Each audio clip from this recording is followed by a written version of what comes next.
couple months ago, I was doing a show at the Basement Theater in Atlanta, Georgia with Steve Hofstetter and Brett Druck. And because the first show was sold out, we added a late show. And sometimes when you do a late show, the audience is a little rowdier than the early show. And that's basically what happened with this show. But what was fun about it was that it wasn't mean-spirited. I would call it overly enthusiastic, supportive heckling. Like they wouldn't just laugh at your joke, they'd sort of hype up your punchline for you. Like if your joke was, why did the chicken cross the road? And the punchline is to get to the other side, they'd be like, oh shit, the other side! The other side! Ho ho ho! Ho ho ho, the other side! And sometimes they'd react to your setups. Like in this clip, you can hear somebody gasp during my setup. I'll tell you guys something very personal about myself. When I was a young man, I was very prudish. I didn't know anything about sex. I was actually scared of women when I was a young man, but it was not my fault.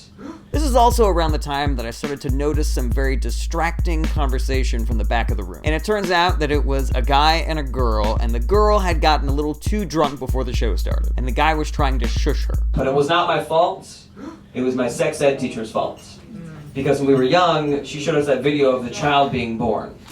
But that's not even what freaked me out. What freaked me out was she... sorry, what was that? Are you guys okay back there? Are you guys alright? You guys need to dip out of here? Yes. Yeah? Yes. I have never had to kick anybody out of a show before, so I politely asked the ticket guy if he would help me escort them out. And I didn't notice this until I watched the video. Check out how one person pops out of like every entrance to help me out. I really appreciate your patience, guys. Can we get some people out of here? We're not trying to like cause any trouble, man. It's just, please give us some time, okay? She's cool. Are you guys gonna be quiet for the rest of the show? That is some Avengers-style team posing there.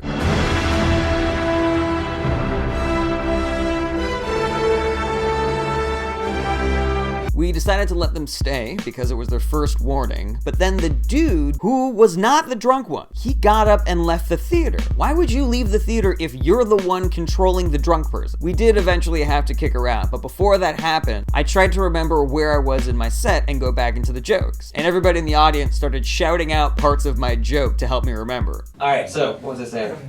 Yeah, very scared of women, growing up. Sex ed. Terrified. Yeah, sex Teacher. ed. Alright, I know my jokes. I